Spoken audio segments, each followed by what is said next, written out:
Welcome, audience. We're back here, EarthX 2025, and we're fortunate enough to be here with Chip Keating. Chip, welcome. Thank you. Thank you for being here. Thank you for having me. So, you've been here at EarthX for a little bit. I have. Friends with Mr. Trammell S. Crow. I am. Tell me what your thoughts are, just big picture, EarthX. What does it mean to you? Well, you know, Trammell was nice enough to have us to Vail a couple months ago, and we instantly connected around my love and passion of land management and wildlife conservation. So, little birdie told me you've got something fun to show our friends here. And, I do. I don't know what you're going to show us. So why don't you show us? We'll look over the screen here, and this is Trammell out at our ranch in Oklahoma City about a month and a half ago with a flamethrower.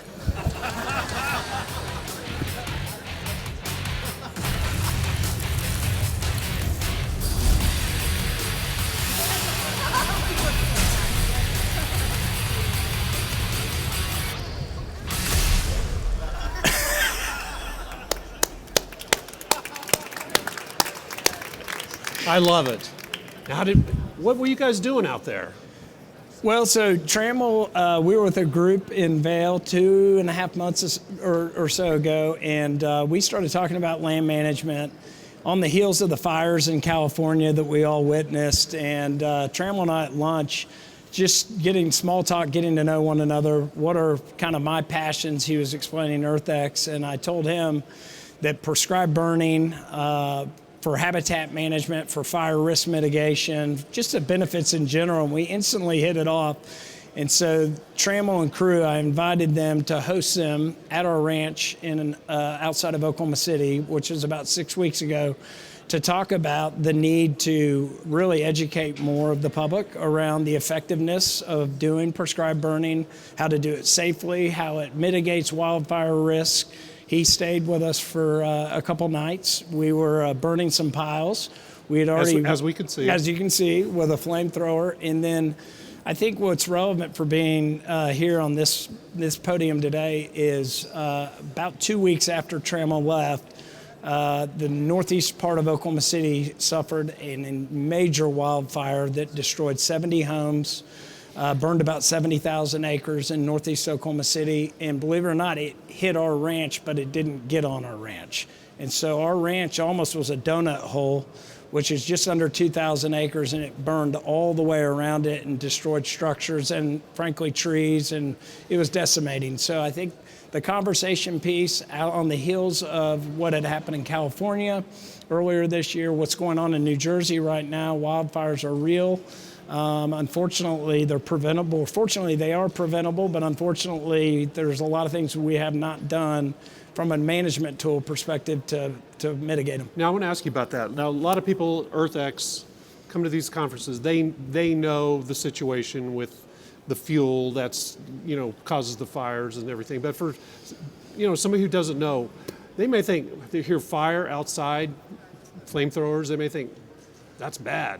Tell us why, in the right situations, under the right circumstances, that's actually a good thing. Well, absolutely, and various climates and various areas of the country have different times for wildfire risk. In Oklahoma, March is always a very high-risk fire time in our state because the humidities are very low, the winds are very high, and everything's very dry. And so what we do at our ranch, and my father's here with me as well, and he knows it's a passion of mine, we burn every single year. We burn every square inch of our ranch, but we burn it in times of the year that are conducive to do it safely. You have to have fire breaks up, you've got to watch the weather, the wind's got to be right, the humidities have to be right, a lot of elements. And so I would consider myself a subject matter expert doing it because I'm so passionate about it. But what really the benefit beyond wildfire mitigation and risk is what it does for wildlife, what it does for the native grasses, what it does for the invasive grass species. It's a very effective management tool that I've learned all about. And so I'm very, and in Oklahoma, we have 3 invasive plant species that are not native at our state. One is eastern red cedar trees, and they are explosively, they explode in wildfires, and that's what happened in March.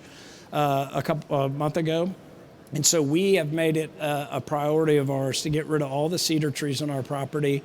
We've made it a priority to get rid of the invasive grasses, which is Sericea lespidosa and Johnson grass. And so when you put fire on the ground, you're putting nitrogen back in the ground, and you're reactivating native seed beds that are really beneficial for ground nesting birds, for wildlife, and really the ecosystem. And so it's a very effective tool for managing land. Okay, you said you're a subject matter expert on the subject, so I'm gonna test you here. Yep.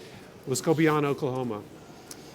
What were causing some of the problems that we're seeing specifically in the West with land management or the lack thereof? What set the stage for what we've been witnessing the past few months? Well, honestly, we used to, as a nation, let's go back beyond a few months. Yes. The reality is the largest prairie grass in the country, and it's still the tallgrass prairie in Oklahoma. It used to span from Texas to Minnesota. In Oklahoma, the tallgrass prairie is preserved now. It's a 40,000 acre prairie. Through conservation, it's the largest prairie grass reserve in the world, but it's because it's managed right. If you think back 200 years ago, before really civilization was everywhere, our country was on fire all the time. And Native Americans learned how beneficial it was to burn for the land way back before modernized civilization came around. So I think what's happened, and people are afraid of it, right? And so there's an educational component around burning safely and responsibly that we as a country and as a state need to start looking at. In California, and I don't want to just point the finger at California. Absolutely. We've had it in New Jersey. We just had it Absolutely. in Oklahoma. It's not a political issue. It's just common sense.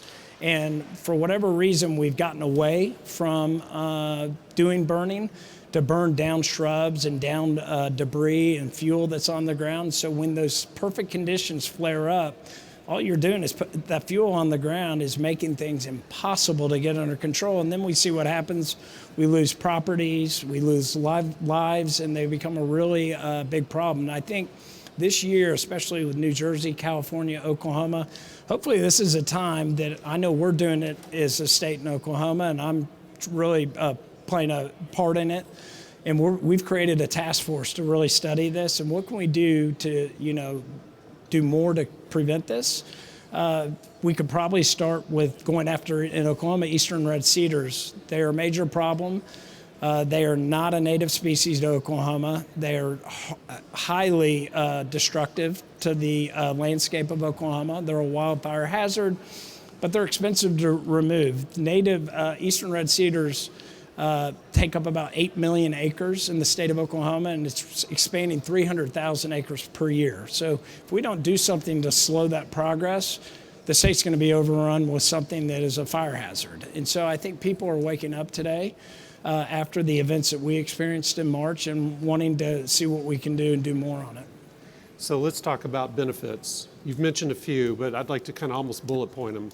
Some of the benefits. I'm going to put some of them up for you. Let's do that. There we go. Yeah.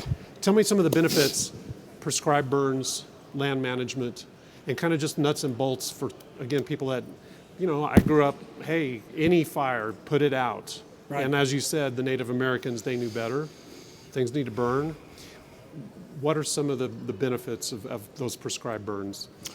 Wildfire mitigation being number one. That's obvious. And I'll show a video in a second of our ranch in this fire that came through. And you can directly see, if you manage the land, and you'll see unmanaged land next to it, that the fire went through. The benefits are saving lives, saving property. But the benefits, you don't want a hot fire coming through because it's going to kill all your hardwoods. You don't want your hardwoods to be killed. You want your invasive grasses killed. So the benefits are when you burn, and the nitrogen that you're putting back into the soil on the heels of a burn, the food poundage per acre for your nesting birds, for your mammals, for all your habitat exponentially goes up. Predation, which is, predators are very hard on nesting birds in Oklahoma, turkey, quail, chucker, the birds that we want. The predators have more ambush opportunities when things get overrun. Those birds have a survivability problem. And so the burning helps keep the down litter so that honestly your birds and your mammals that you want to thrive have a much better chance to thrive. And so we as a country, as I think about predation, 100 years ago we used to have a fur bearer trapping market and thinks about the raccoons and things. We use those furs, and there was a trapping industry out there. Well, largely there isn't one today. And so those predator animals have just exploded in our state, and we call those nest raiders.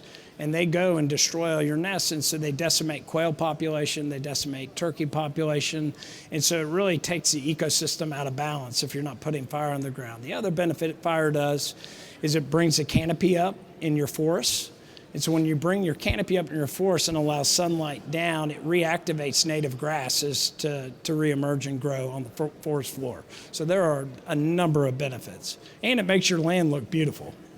So I'm watching this, and I'm hearing you say, yeah, fire, let's go burn something. But you don't just run out and just take a flamethrower and just kind of have a little bit of fun. But for somebody who's watching this, what's a takeaway that they can apply, just... And depending where you live, and in Oklahoma, and all states have them, there are burn associations, and you can join those associations and learn. And you need to be educated because there's liability when you put fire on the ground. You own the fire, at least in Oklahoma, and it varies state by state.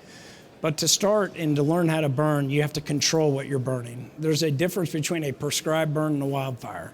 And if you're not doing it right, you're going to create a wildfire inadvertently through a prescribed burn. So you have to have burn breaks up. You have to know what the weather's doing. You need to know how to light the fire. You can't just go light it anywhere on where you're going to start it. You want to back burn first before you start a head fire. And I've got some diagrams that I'm going to run through, and I've got some slides up here for the audience to see around the benefits, and I'll share this presentation. But it is very important that you're educated on how to do this before you go do it. But there are a lot of people that do this and all over the country, and not just in Oklahoma, but I think at least in Oklahoma, people have really, they woke up and know that this is an issue. I mean, this big fire that just hit in Oklahoma was really in Oklahoma City. And so we're not agnostic to the risks of this, and it just didn't happen in rural Oklahoma. And the same day that this burned, and you'll see a video in just a second, the wind speeds were 70 miles an hour and the humidities were 8%. And there's just no way to be able to stop a fire like that when it's moving that quickly. And that's why we saw the destruction we saw. And it went into northern Oklahoma, and it burned 300 homes down in Stillwater, where Oklahoma State University is. And so I think the general public woke up, I would hope, at least in Oklahoma. But we can't, now's not the time to think that's a thing of the past. We've got to just it's active management. And there are organizations, at least in Oklahoma, the Oklahoma State University Ag Extension will help with this. There's publications on it. The Noble Foundation is a great conservation group in Oklahoma that will help with this. And I would encourage, that's how I got into it. I self-educated myself. I started going to these classes around the state because I really care about the land. I care about our ranch for our kids and their kids and their kids. And if we don't do anything about it, we won't have this in the future. So this video is a video of what occurred a month and a half ago in Oklahoma.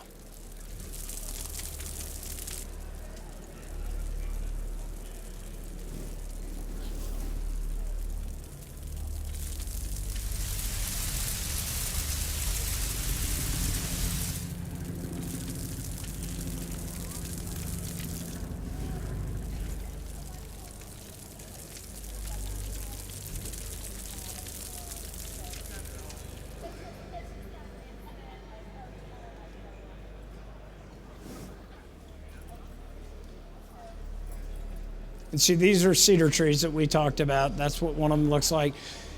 The other thing I didn't talk about cedar trees, the benefit to the groundwater. A mature eastern red cedar tree drinks 40 gallons of groundwater per acre per day. And so they drink a ton of water, and that deprives all of your hardwood trees from the water that they need. And so now you'll see, this is actually out at our ranch, and you'll see an aerial drone of where this fire burned and where it did not burn, right down the fence line. So on your right of the screen are unmanaged lands, and on the left are managed lands. And again, this fire destroyed 70 homes. just the Luther fire, they called it, and it burned 70,000 acres.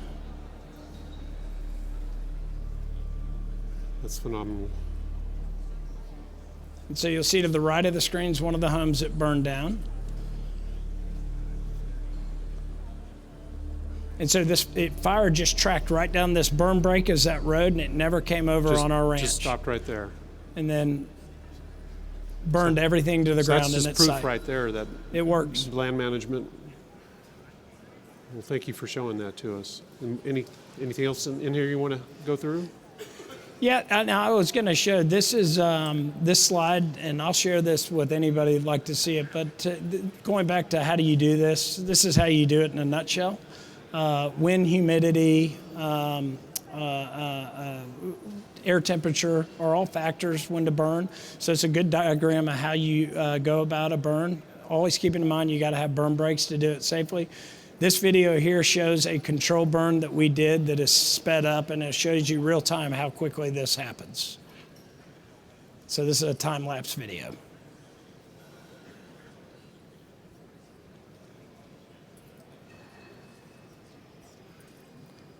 And this is a prescribed burn. This is not a wildfire. This was under control the whole time we did it.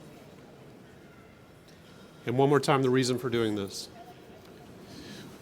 For the main thing, all the benefits to the wildlife, for the grasses, native grasses, for the nitrogen in the soil, wildfire mitigation risk. They go on and on and on. Very good. I have a question. How do I get invited to A control burn? a flamethrower. A flamethrower? Come on, man, that looked fun.